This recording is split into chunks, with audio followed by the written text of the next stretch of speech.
I had my first game of Spearhead around about a week ago now, and I've already had about 10 games since then. I am a little bit obsessed by it. It is just so much fun. It is so quick and fast and simple and easy, and yet it still has enough depth and customization to the games to make them all feel different and exciting. So I thought that as I am now definitely a Spearhead convert, I would start up a new series going through the individual spearheads and not exactly ranking them per se, but just running through what units you get, the rules and the abilities in each of them, and just generally what I think of them and how they will perform. And I thought what better way to start than with one that I played last week and did fairly well with and that I enjoyed, and that is the newest Stormcast addition to the mix, which is the Vigilant Brotherhood. Now, the Vigilant Brotherhood is made up of units that you will already have if you've grabbed the Skaventide box, so it is really easy to get and build and get it painted up and just dive straight into those smaller Spearhead games if you are new to AOS and you want to get a grip of the general idea of how things play before getting into a bigger proper AOS game. Now, Spearhead itself does play very similarly to AOS overall. It just has a few unique mechanics that set it apart. You do have the very familiar process of choosing an attacker and defender. You get to pick a battlefield, which at present is either Akshi or Gyron, so either the realm of fire or of life, and this impacts some of the unique objectives and twists that you will get for the game. But generally, aside from that, it is just a slightly different map with slightly different objective layout. There isn't a huge amount of terrain on the board. Each player gets to put down one large and one small feature, so your battlefield will essentially have two small walls and then two small but slightly larger barricade style pieces of terrain. So that may not sound like a lot, but the board is also really quite small. It is on a 30 by 22 board, so it's nice and compact. You can get into battle very quickly if you need to, and you just don't need that much terrain cluttering the board and littering the entire battlefield up. The way it works is that in essence it is a 4-round game, and at the start of the battle round each player picks 3 tactics cards, which are basically your objectives for your turns in the game. And there is also a twist that is picked each battle round, and what that does is it adds a unique mechanic to the game. So it ranges from things like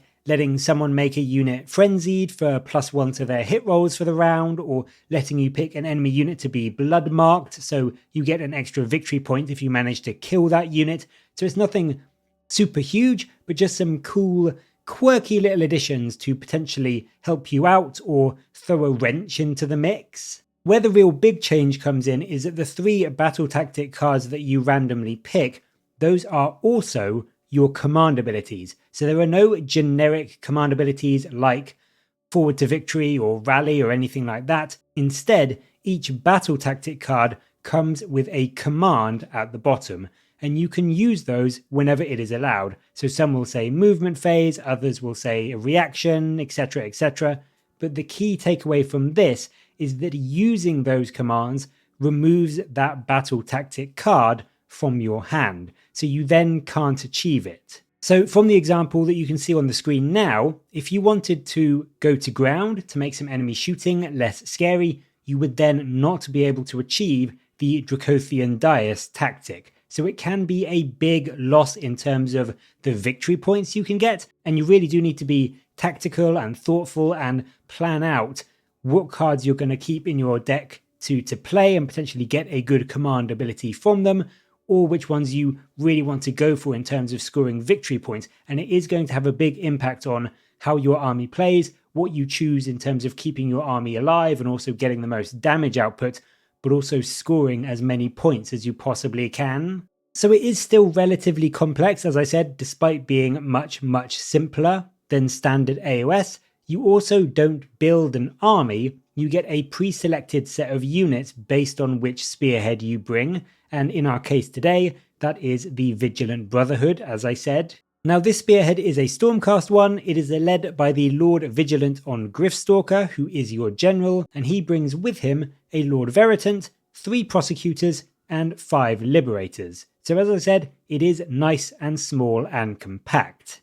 In each of the spearheads, you get some battle traits, although they are notably different from the ones in your main army battle tome or index, so don't think you just know the rules you'll be having if you play that faction in AOS, because it will likely be a bit different. And the Vigilant Brotherhood comes with the battle traits of Shield of Azir and Storm Charge. Now, Shield of Azir is once per turn, it's not once per battle, it did get FAQ'd, but this allows you to pick a unit in your spearhead and they get a 5-up ward save until your next turn. So it's a fantastic way to boost the durability of a unit that you are going to be sending into combat, or a unit that you are expecting to be charged. And as it lasts until your next turn, this is going to be up pretty much the entire game after you get it up initially. It's just a very helpful, almost ever-present boost to your defenses. The other ability, Storm Charge, that is only once per battle, but this one allows you in your charge phase to charge even if you have a run with a unit. So on that smaller board size, and the fact that you can be just over 12 inches away from an enemy at the start of the game because of the deployment zones, it is very, very easy, if not almost guaranteed on some units, to get a turn 1 charge in. And I did this with my Lord-Vigilant in the game I played with these guys, and it was just incredibly effective. I could pretty much get to the other end of the board between his movement, the run roll, and his charge, so it is very strong, especially in this spearhead when you do have a couple of fast moving units. And just in general, I think this spearhead has 2 incredibly strong rules for a game like Spearhead, which is so small and compact. It's going to allow you to really put down a force that is very, very hard to shift, but also able to threaten basically anywhere on the board that you need it to. And then instead of the formations like you get from your battle tome, you can pick a single regiment ability. Now, there are 2 choices, but you do only get to pick one of them, but the ones from this spearhead are pretty okay.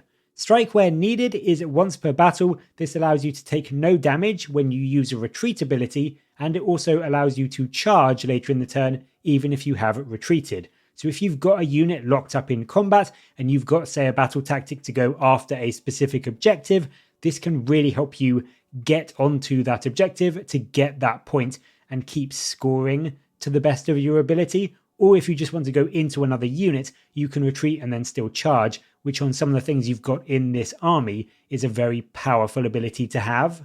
The other choice is also once per battle. This is Blaze of Glory, and it's much less good in my opinion. This allows you to do mortals back onto an enemy unit when they kill your models. So you make a vengeance roll when you use this ability, and on a 4+, the enemy unit, whenever they kill one of your models in combat, take a mortal wound. So there is some play for this. It can be good due to the generally smaller unit sizes in Spearhead.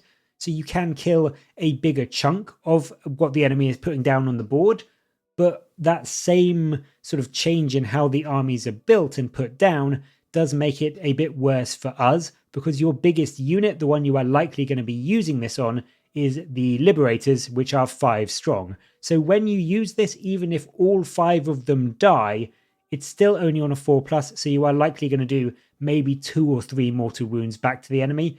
And I mean, that's not nothing in Spearhead, but it's not amazing, and I would say it's definitely the weaker pick out of the 2 compared to the utility you get from Strike Where Needed.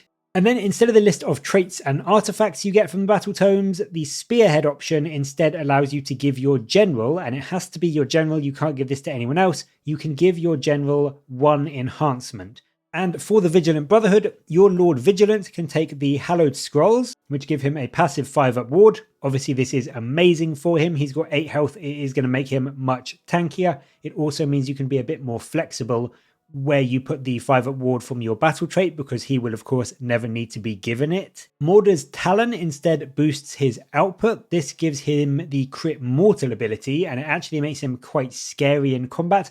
I would say if he had this baseline in regular AOS, he would be seen a lot more on the battlefield. This does make him actually really good, and if you want him charging in and fighting a lot, it can be a big boost to his output. If you are instead more worried about him getting charged by the enemy, then you could instead go for the Quicksilver Draft. This is one you may recognize from the battle tome. It still gives you that same once per game fight first, or strike first, should I say, ability. I would say it's maybe a bit less good in Spearhead, just because of the size of the armies that you're going to be playing against, and the fact that in regular AOS you generally give this to a Lord Terminus who is there with some Reclusians. That's the kind of combo for it, but it is still quite good on your Vigilant if you are expecting the enemy to charge into him and you want to make sure that he does fight and at least get some attacks in before he maybe dies. And then the final option is the Null Pendant. This is another once per battle choice, but this one impacts control scores. This lets you subtract up to 6 from an enemy unit's control for a turn, and what you do is you roll a dice for each enemy unit contesting an objective your general is contesting, and on a 2+, you take that dice roll away from their control score. So if there's just one enemy unit on an objective, you will be almost guaranteed to make sure you control it, but even if it is you and maybe 2 other enemy units, it's still quite likely that you are going to drop their control enough so that you can at least equal their value with your Lord-Vigilants too, meaning that no one will control it. So it can be super useful at letting you steal an objective or just making sure that the enemy doesn't steal it from you, and it is very powerful to have in games of Spearhead where those objectives and that objective control is so important. So in general, I would say all of them are great picks, and they're all worth taking depending on what you want your Lord-Vigilant to do in the battle. It's also worth noting that when you are setting up the game, the attacker has to choose his regiment ability and enhancements first, so you can, in theory, if you're the defender, do some tactical play by adjusting your ability or enhancements to best counter your opponent after they've picked theirs. And as I said, it doesn't have as much depth as regular AOS, of course, but there is still some depth and some nuance to it, and it is very fun, I think, to have this maybe slightly quicker army building ability. Like, that is obviously much less in depth because you get an army basically given to you, there's no choice there, but it almost feels like you're building this hero, this D&D style character to me, to get, you know, the enhancement on your hero and kind of kit him out to how you want him to do best in Spearhead, which I know you do in AOS, but it just feels a bit more fun here. I don't know why, it just does. And I do really like this sort of pre-game list and army building that Spearhead does offer for you, even if it is very much cut down from regular AOS.